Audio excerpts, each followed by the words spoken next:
जाएगा। एक दो राज्य में बचे हैं वो भी साफ हो जाएंगे। बहुत बहुत धन्यवाद। धन्यवाद। Shri Saket Gokhale.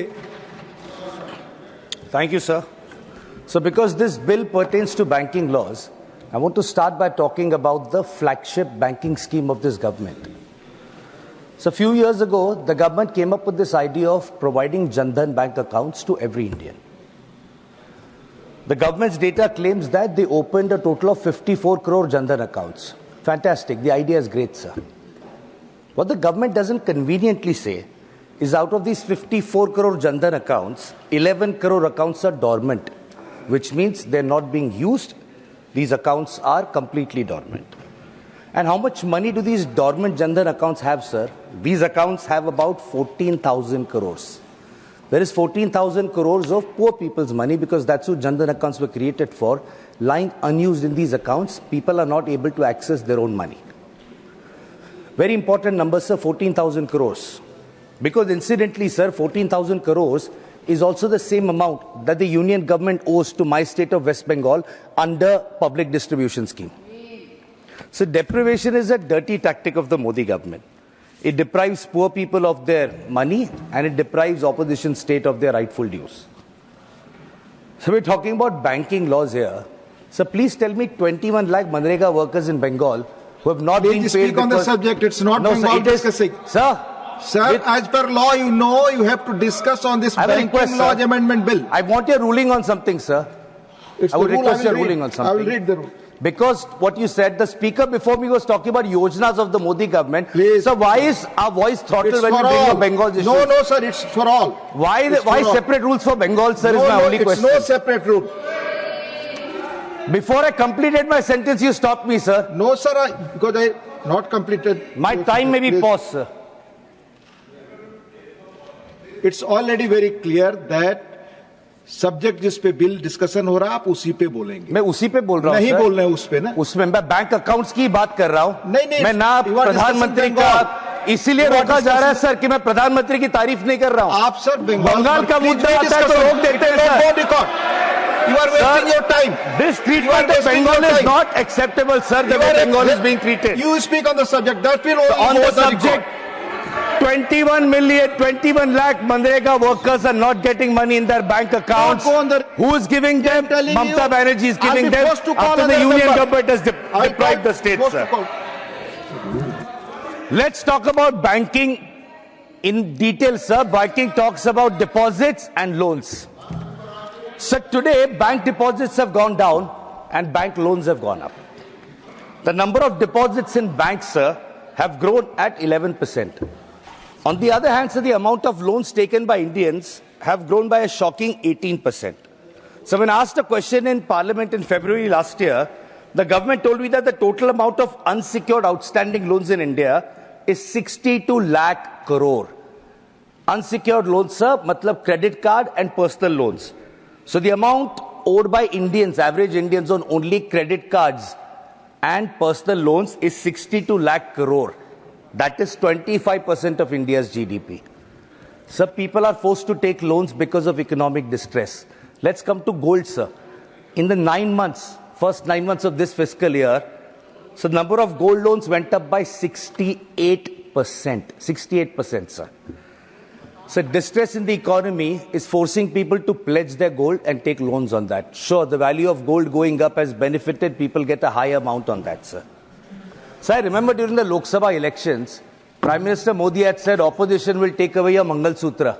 So today under the Narendra Modi government, women are having to pledge their Mangal Sutra to take loans to pay their monthly expenses, sir. Who's taken away the Mangal Sutra of women? It's not the opposition.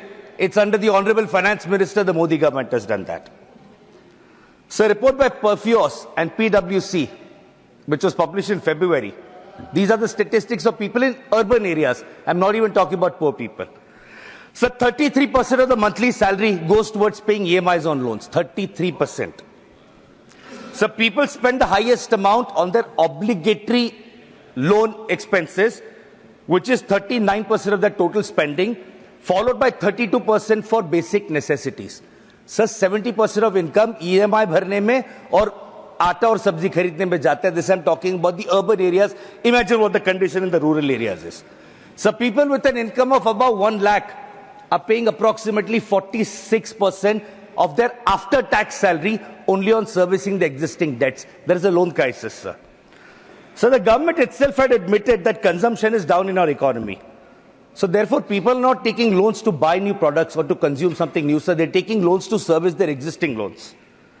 So the other side of this problem is that Indian banks are being crushed under the burden of non-performing assets. In just the last 5 years, Indian banks have a staggering 10 lakh crores in non-performing assets.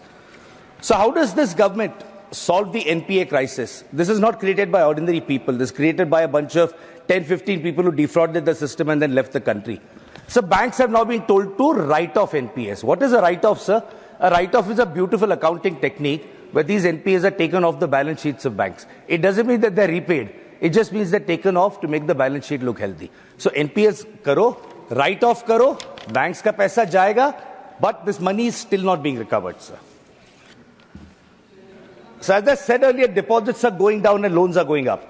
When we look closely, sir, we find an interesting trend. So corporates are borrowing less. Corporates are in fact sitting on a lot of money since 2019 after corporate tax rate was slashed. They're not investing this money in the market is a different thing, but corporates are not borrowing. So it is average people, MSMEs, who are having to borrow money every month, sir. So the loan burden of average Indians, farmers, small businesses is going up. That is the reason today, sir, our GDP growth has come crashing down to mere 5.4%, which is the lowest in 6 quarters. So last year, our government was celebrating the big growth in the stock market, sir. Fantastic. After the exit poll, before the exit polls were conducted, Prime Minister Modi, Honorable Home Minister Amit Shah came on TV, said, "Aap stock kharido, buy stocks, the market is going to shoot up." Great. People borrowed money. People used their savings, put all of that money into the stock market, sir. Now what has happened? The people expected. PM Modi ji ne kaha hai to kuch soch ke kaha hoga. PM Modi said stock markets will rocket. Amit Shah ji said stock markets will rocket. In the last 3 months, sir, after the US elections, stock markets have crashed. Who has lost the money, sir? Average people. These average people, because loans are easy, app ke upar aapko loan milta hai, they went, they took loans. PM Modi ne kaha hai, put that money into the stock market. Savings of average Indians have been wiped off because the Prime Minister decided to be a stock market expert on live television. So, why are people not depositing their savings in bank accounts? Today morning there was a report in the Mint, sir, which said that now with an expected interest rate cut, banks are now going to cut their deposit rates. Because somewhere the government wants to stimulate consumption, people are not consuming, so let's cut interest rates. That's the strategy. Banker deposit rates will go down. So with the way food price inflation is about 10%, what is happening to deposits in banks? The interest rate that I'm getting on my deposit is less than the rate of inflation, which means when I'm keeping money in the bank, sir, I'm actually losing money. That's why people are not keeping it in the bank deposits, sir. They're putting this money into places like the stock market, where they feel there'll be valuations, but these are also very risky areas, sir, where people naturally, as the bubble has burst, have ended up losing their money, sir. So what is the government doing to make deposits attractive? It is forcing banks, saying market deposits, your ratio is really bad, your credit deposit ratio is bad. They're forcing banks to do marketing. Banks are marketing these deposits aggressively to people. But what is happening, sir? There is a major liquidity crisis in the country because banks can only offer money when there is liquidity in the system, sir. So today banks are being encouraged to provide, bring in deposits. Deposits are liabilities for banks, sir. Loans are assets. These deposits are coming in, give attractive interest rates on it. When there is no liquidity in the market, sir, this is affecting the margins of the profit margins of the banks, sir.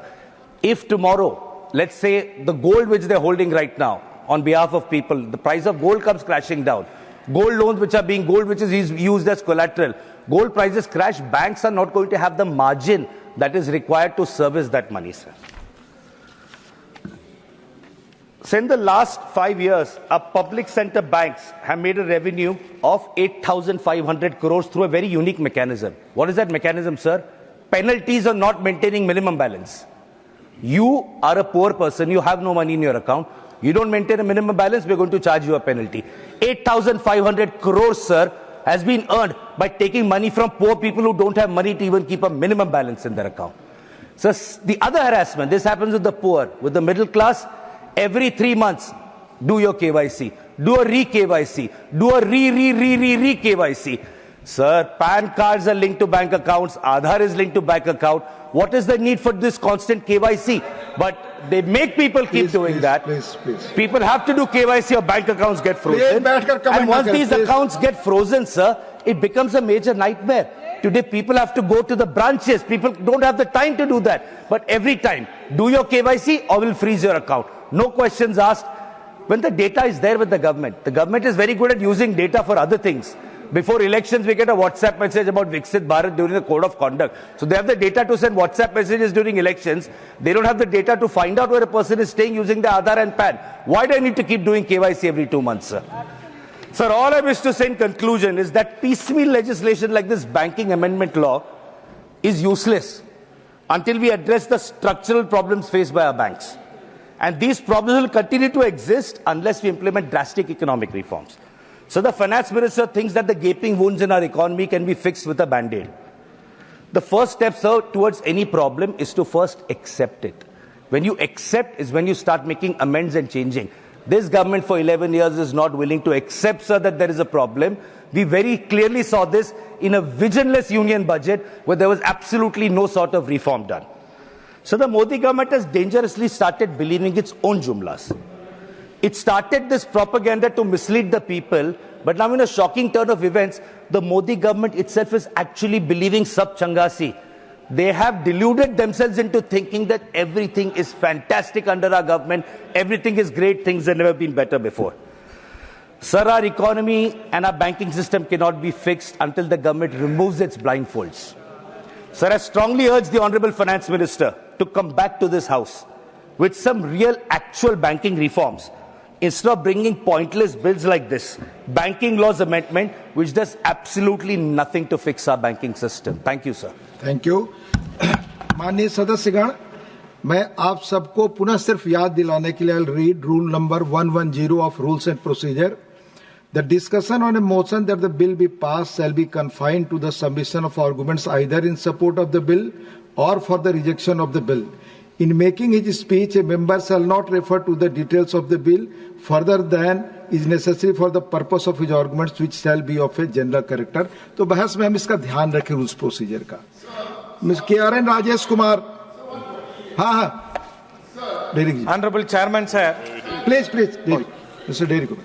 Sir, I'm glad you've referred to this rule from the chairman with full respect, sir. My request to you, sir, is the timing of this observation is yours to choose from. It is happening more from this side because you chose to read this, which is your prerogative, after somebody from this side finished his speech. This is sir, your my perception. earnest request, Derek, my humble request. Sir, I request you. Please take your seat. 1 minute, sir. Let me finish. Let me finish. You have already told you. No. Now you have told. माननीय, please, आप सब ये आग्रह, please नहीं. चियारी general, please, ये सब नहीं, आपस में सब नहीं. माननीय सदस्यगण, आप में से एक व्यक्ति, डेरिक जी बड़े सीनियर मेंबर हैं, आप सदन में नहीं थे, कोई बोल रहा था इधर से कोई इधर से. मैं हमेशा कहता हूं कि the subject it's your perception which you are telling, nothing is going on record. KRN Rajesh Kumar, you speak. Nothing is going on record. You speak. Honorable Chairman, sir. Yes. I am very thankful to the Honorable Tamil Nadu Chief Minister Talabadi and Honorable